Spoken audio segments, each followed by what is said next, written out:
Assalamualaikum dan selamat sejahtera kepada semua pendengar Asian Horror Story. Saya Irsyad, si tukang cerita, akan menghiburkan anda di mana jua anda berada. Ambillah iktibar dan jauhkanlah daripada yang syirik.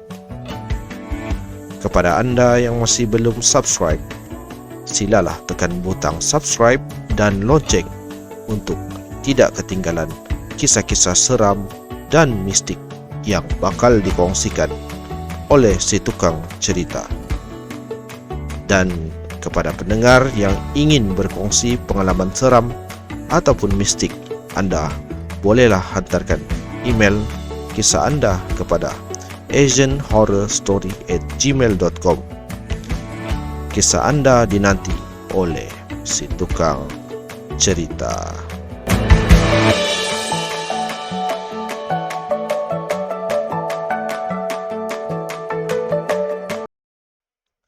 Assalamualaikum dan apa kabar kepada rakan-rakan pendengar semua.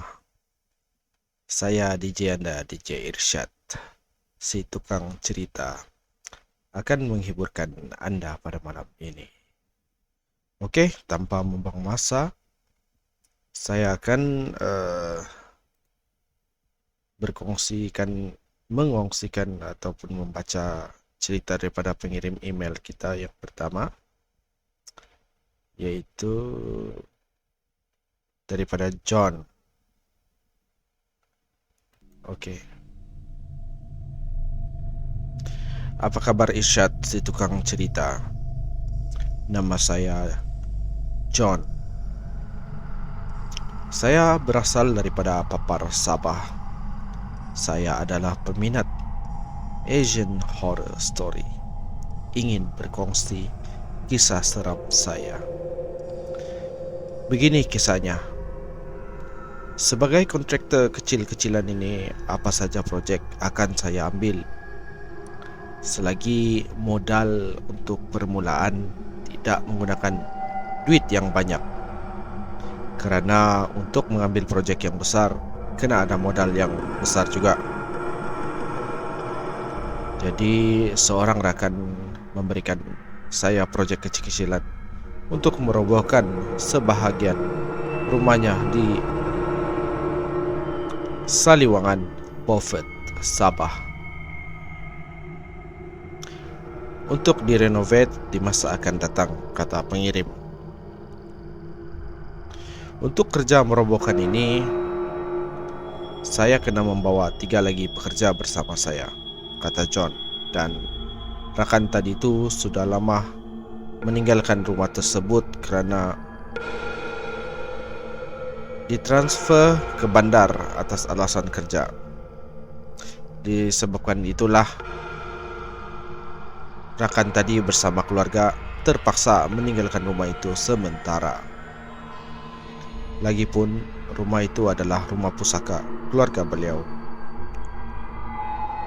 Jadi saya dan 3 lagi pekerja terpaksa melalui jalan kereta api untuk sampai ke rumah tersebut. Kami bergilir-gilir menolak kayu papan yang berada di atas rel kereta api. Okey, saya akan sharekan kepada anda lokasi. Macam mana lokasi dia? Okey, ini adalah lokasi tempat John punya projek. Sesampainya kami di situ, kawasan rumah yang cantik, tetapi lalang-lalang di sekeliling sudah meninggi kerana sudah lama ditinggalkan. Jarak antara rumah jiran juga sangat jauh. Rumah bertangga yang bertiang mempunyai kolong rumah. Di bawah kolong rumah itu hanya ada timbunan kayu bakar dan tinggalan barang lama seperti basikal buruk. Rumah itu juga mempunyai balkoni. Desain rumah yang Desain rumah kampung dulu-dulu Irsyad, kata John. Tandas dan bilik mandi juga di luar belakang rumah. Dan berhadapan dengan balkoni itu ada sebatang sungai. Dan di seberang sungai itu semuanya adalah hutan-hutan. Di belakang rumah tersebut itu pula mempunyai pokok-pokok getah yang sudah lama tidak ditoreh. Jam sudah menunjukkan jam 5:30 petang. Sewaktu kami sampai itu amatlah lewat untuk kami bekerja. Jadi John dan pekerjanya mengambil keputusan untuk tidur saja di situ pada malam itu dan membuat kerja pada keesokan harinya. Suasana malam di sana tidaklah begitu seram pada mulanya. Jadi John berkata kepada pekerja John, mereka bertiga boleh tidur di bilik dan saya akan tidur di ruang tamu kerana bilik tidur yang ada sempit untuk kami berempat, kata John. Lagipun saya ingin merasa suasana kampung yang jauh dari kesibukan kota.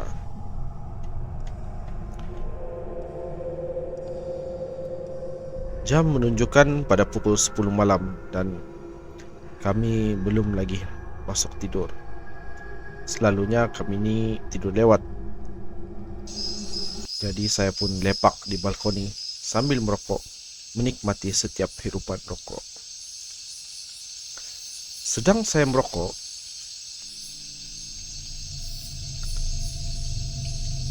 tiba-tiba saya kedengaran suara ketawa kecil.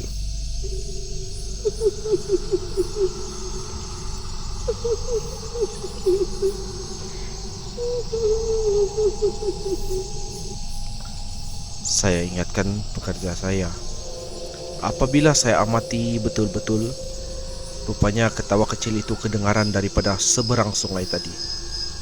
Sedang saya kepedikan dan bermain soalan di kepala saya, seorang pekerja yang juga tiba-tiba keluar untuk merokok tercegat di pintu. Saya pun berbisik dengan pekerja itu, Mel, kau dengar? Mel membalas. Dengar?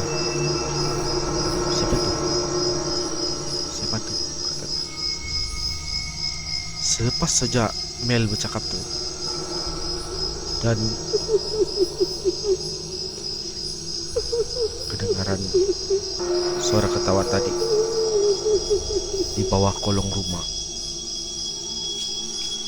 dan lebih kuat daripada tadi, seperti benda itu ingin kami tahu kewujudannya. Saya terus membuang puntung rokok dan terus mengajak Mel untuk terus masuk ke dalam rumah dan menutup pintu balkon. Saya yang mulanya mengoverkan diri untuk tidur di ruang tamu terus menukar fikiran untuk tidur bersempit dengan pekerja yang lain. Malam itu kami pasang musik dari telefon kuat-kuat. Tiada satu orang pun daripada kami yang bangun untuk ke tandas sampailah ke pagi kerana takut punya pasal.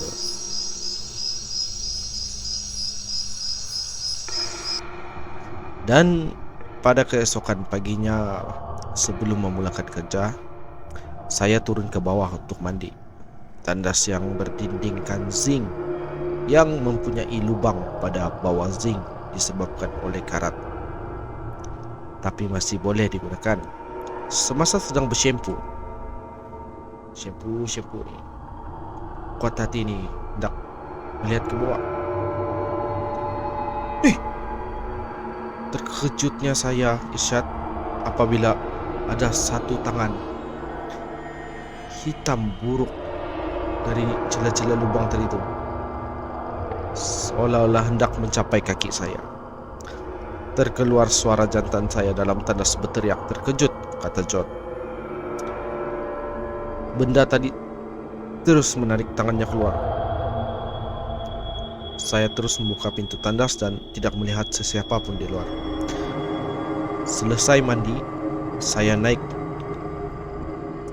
naik ke rumah semula dan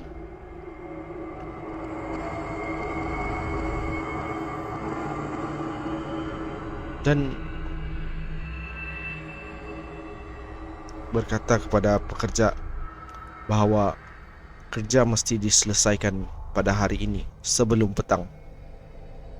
Tiada lagi extra night tinggal di sini, kata saya. Selesai kerja pada petang tu, kami terus packing bag dan berambus dari situ. Saya tidak mengatakan apa-apa kepada tuan rumah. Cuma tuan rumah bertanya, "Kamu okey di sana?" Saya cuma membalas, "Okey, bro."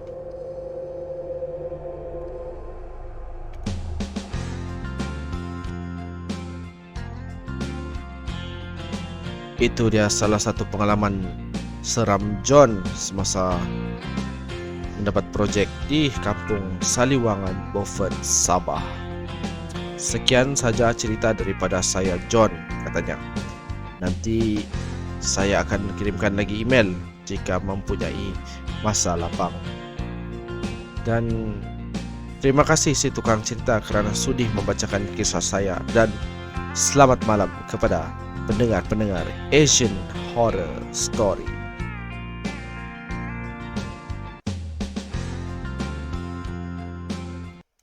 Itu dia kisah daripada pengirim pertama kita. Dan kali ini kita akan pergi kepada cerita yang kedua.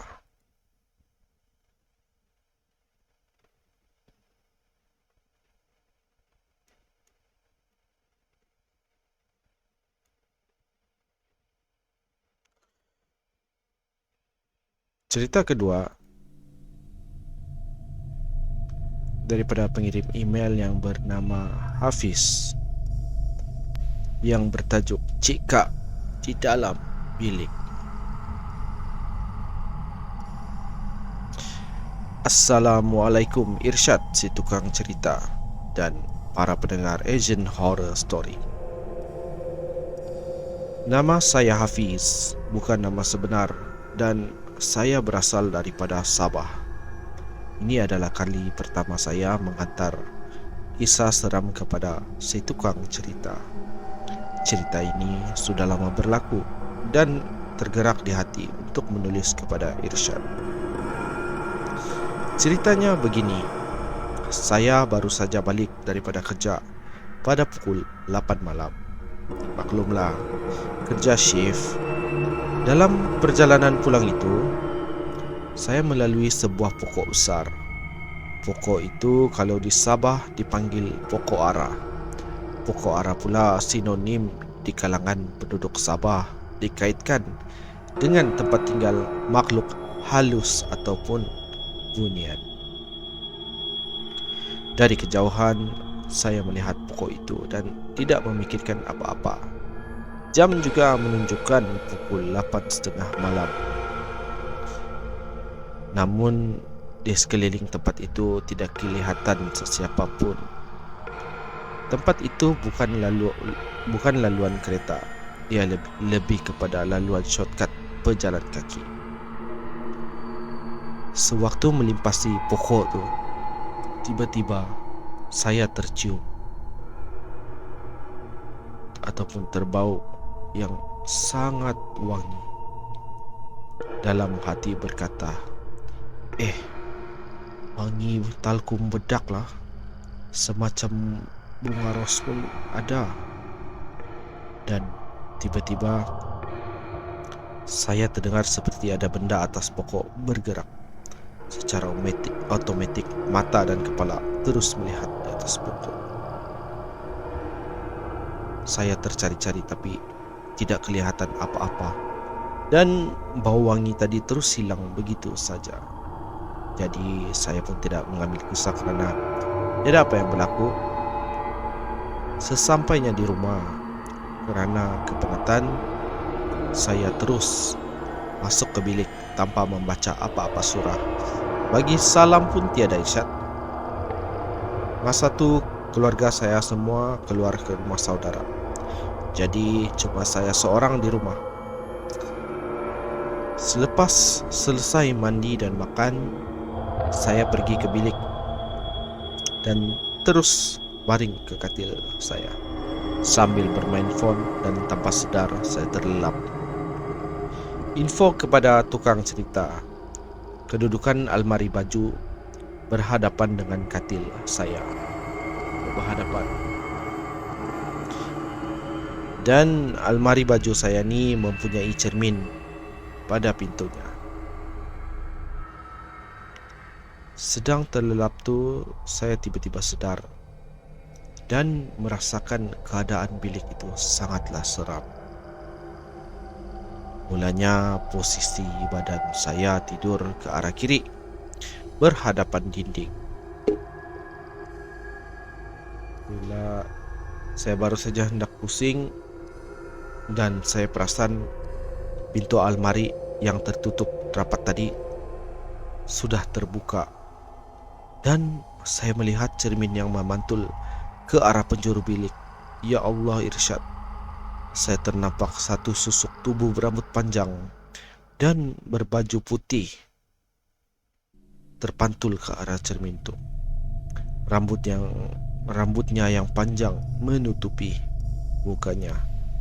Susuk tubuh itu seperti sedang terapung kerana kainnya yang panjang, seperti kabur pada bagian bawah dan tanpa kaki. Saya cuma melihat benda itu di cermin. Namun apabila saya menoleh ke kanan, saya tidak melihat apa-apa. Benda itu mulanya melihat pada saya dan perlahan-lahan benda itu menggerakkan kepalanya yang sedang melihat saya secara terus. Tiba-tiba dia melihat ke arah cermin. Macam itu. Saya merasakan waktu itu menjadi sangat lambat sekali dan merasa seperti ada angin meniup telinga saya. Dalam keadaan takut, saya terlompat kerana refleks dan keluar daripada bilik itu. Syukurlah di ruang tamu saya melihat ada abang saya masih menonton TV. Abang saya terus bertanya kenapa. Saya hanya menggelengkan kepala dan terus tidur di sofa. Rupanya sudah pukul 1 pagi, keluarga yang lain sudah pun balik ke rumah. Hanya itulah pengalaman saya, si tukang cerita. Selepas dari itu, saya serik untuk lalu pokok itu jika saya balik lewat. Dan setiap kali balik, saya akan membaca doa dan memberi salam sebelum masuk ke rumah. Maaflah kalau pengalaman saya kurang menarik. Saya akan menghantar beberapa lagi email pengalaman seram saya. Terima kasih si tukang cerita dan selamat malam. Okey, itu dia kiriman daripada pendengar kita yang kedua. Dia balik rumah, si Hafiz ni. Dia terus masuk rumah tanpa memberi salam. Baca doa pun tiada. Jadi saya rasakan dari dia Hafiz ni diikut balik. Mungkin benda tu ada di depan mata, tapi mungkin dia tidak nampak secara terus. Jadi dia ternampak melalui cermin almarinya. Siapa yang ada cermin almari itu? Harap-harap tiada lah kan. Itu dia. Okey, kita akan bersambung lagi untuk cerita Asian Horror Story yang ketiga, maaf.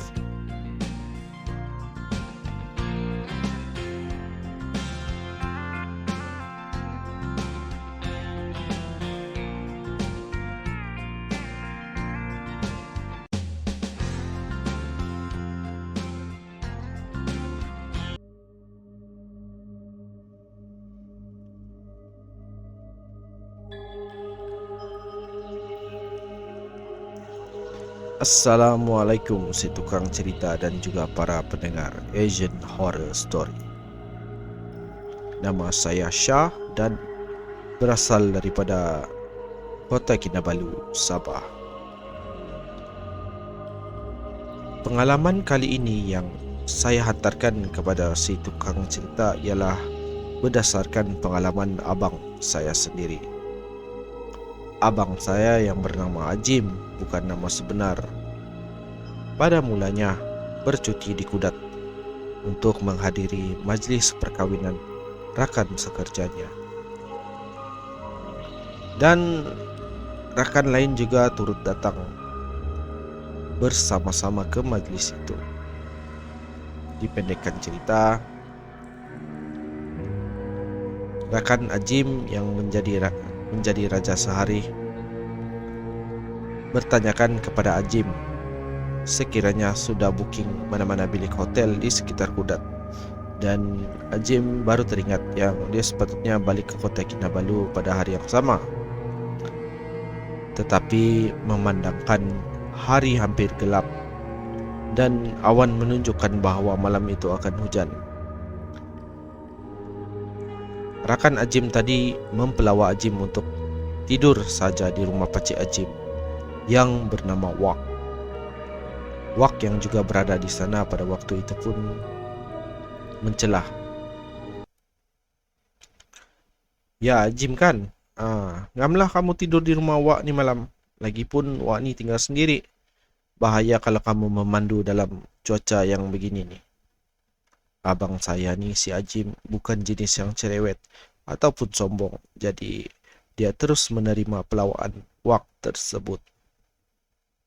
Selesai saja majlis perkawinan itu, Wak pun membawa Ajim ke rumah Wak yang juga betul-betul masuk ke kampung yang kurang jiran di sekelilingnya. Disebabkan oleh gelap malam, Ajim kurang jelas dengan persekitaran luar rumah Wak. Yang Ajim boleh cakap rumah Wak tu kita kena masuk berjalan kaki. Dia semacam kebun dan ada hutan di sekelilingnya. Ajim yang seakan menyesal kerana menerima pelawaan terus melangkah dengan hati yang berat. Rumah Wak tersebut adalah rumah di tengah-tengah kebun, rumah kayu. Sesampainya di rumah itu, Ajim merasakan ada sesuatu dalam rumah tersebut. Aura yang seram apabila melihat dari luar rumah. Wak pun menjemput Ajim naik ke atas. Kemudian Wak ni berkata, "Ajim, malam ni kamu ikut saja Wak tidur sebilik ya." "Baik Wak," kata Ajim mengangguk. Wak terus menyambung, "Janganlah kamu heran jika malam nanti ruang tamu ataupun bising. Buat anda tahu sajalah." Ajim pun hanya mengangguk. Tapi jauh di dalam kepala Ajim terus timbul bermacam-macam persoalan. Ajim terus berkata dalam hati, lantaklah, janji ada tempat tidur.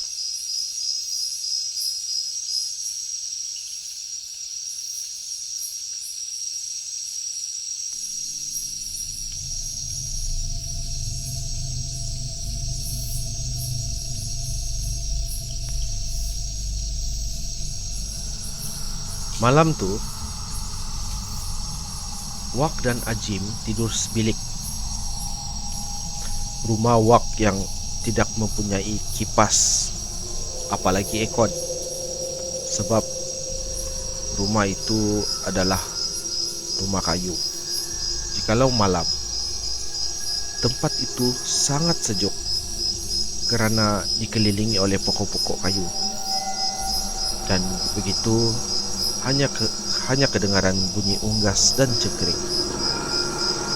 Wak yang tidur membelakangi Ajim, dan tiba-tiba seperti memecah kesunyian, Ajim terdengar seperti riuh rendah di ruang tamu. Keadaan begitu kedengaran seperti banyak orang di ruang tamu dan di dapur. Ada bunyi orang memasak, bunyi orang bercakap-cakap di ruang tamu. Ajim yang sudah ada perasaan takut cuma mampu berdiam. Ajim melihat belakang Wak dan kedengaran Wak tidur sedikit berdengkur. Jadi Ajim teringat kata Wak, biarkan saja.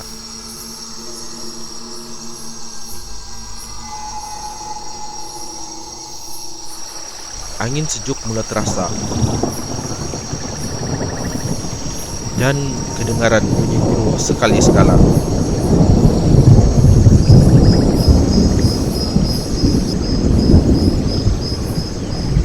Cahaya kilat yang memasuki ruangan bilik menjadikan bilik Wak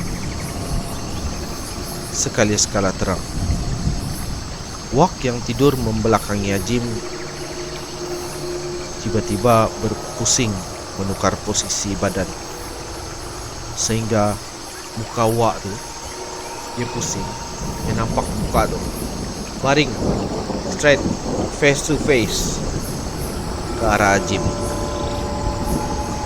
Ajim yang pada waktu itu masih lagi belum dapat tidur kerana merasa takut yang amat sangat. Dan tiba-tiba kilat memancar. Ruangan bilik kembali terang sekaligus menampakkan muka Wak dalam seketika. Wajah Wak tadi yang kelihatan seperti berumur 40-an tiba-tiba bertukar menjadi muka seorang lelaki tua yang krepot.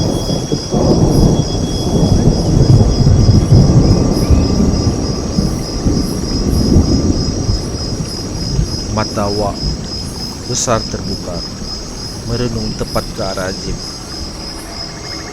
Kata Ajim, itulah saat-saat terakhir Ajim ternampak wajah itu. Sedar-sedar Ajim sudah berjaga di waktu pagi. Ajim melihat Wak tiada sudah di bilik. Lalu Ajim terdengar seperti ada orang menyapu di halaman rumah. Wak pun menyapa Ajim seperti tiada apa yang berlaku. Awal bangun Ajim, selesa tidur semalam. Ajim hanya mengangguk. Wak berkata lagi, kalau Ajim nak, tidurlah satu malam lagi. Ajim yang sedikit gelisah terus membalas, kenapa lah Wak?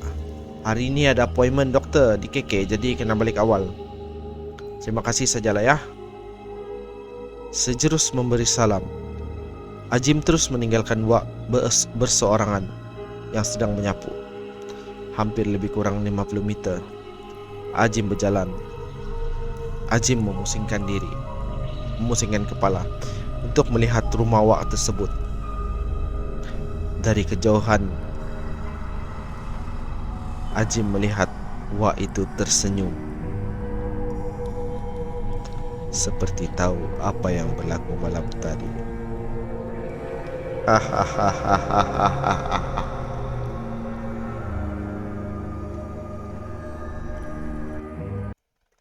Terima kasih kepada si tukang cerita kerana membaca cerita abang saya ini.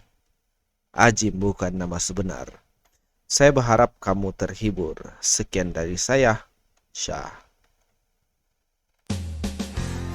Itu dia pengalaman kita yang ketiga.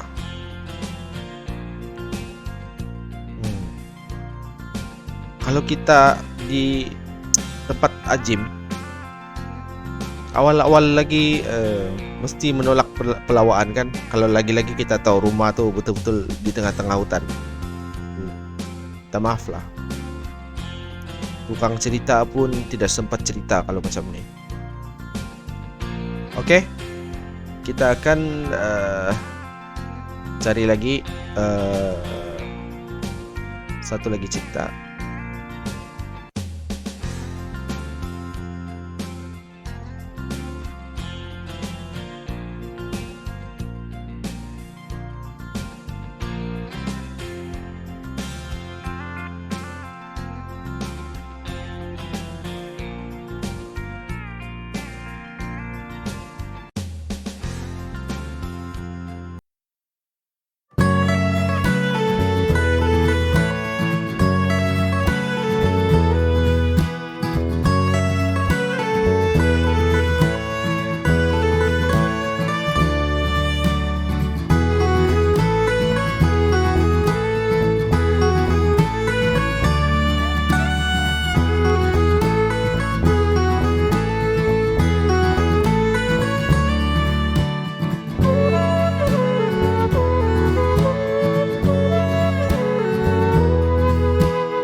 Okey, itu dia.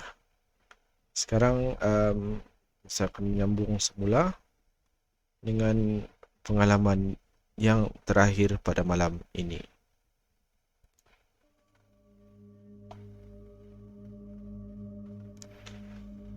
Assalamualaikum si tukang cerita.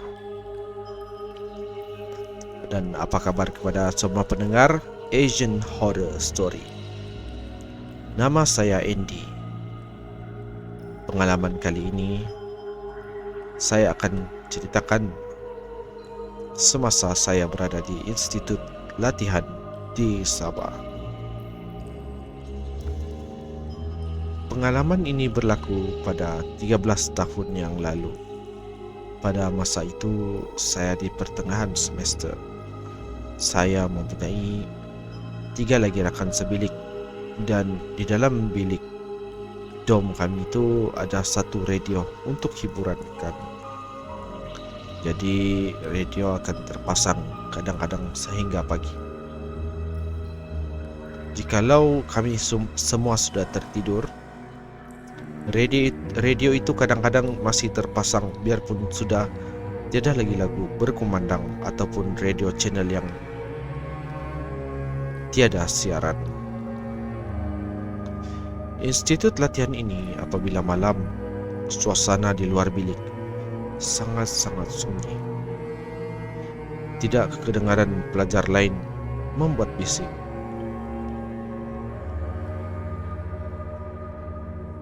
Apabila lampu bilik sudah tutup, lampu kuning jalan raya akan menerangi bilik kami. Jikalau langsir bilik tidak tertutup.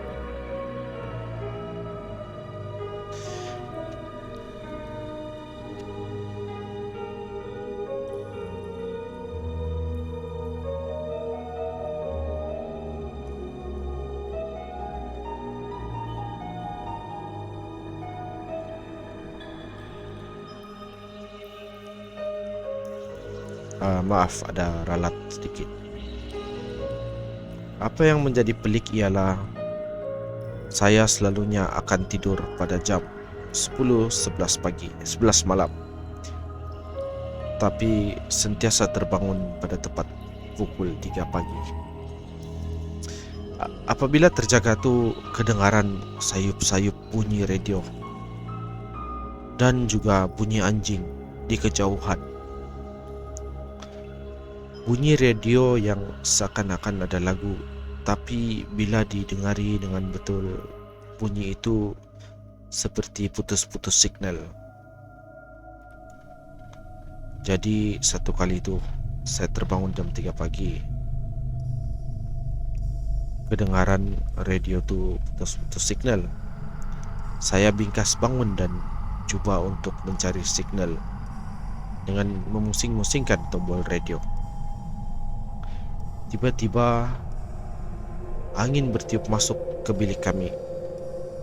Langsir yang tadi itu merimbai.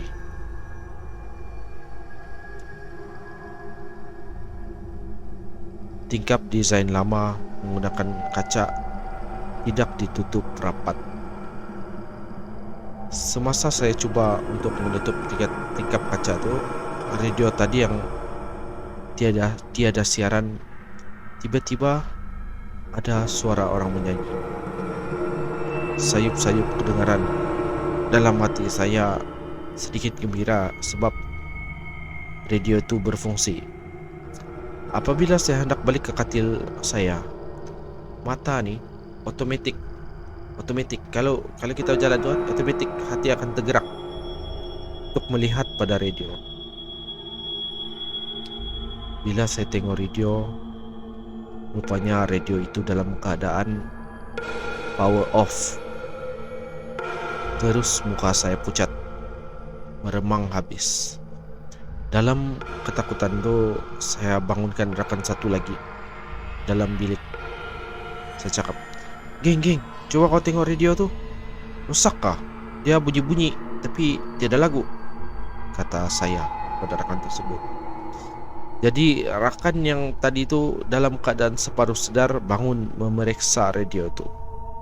Saya terus pergi tidur, tinggalkan dia. Selepas dari itu, apabila terjaga, saya tidak akan lagi periksa radio.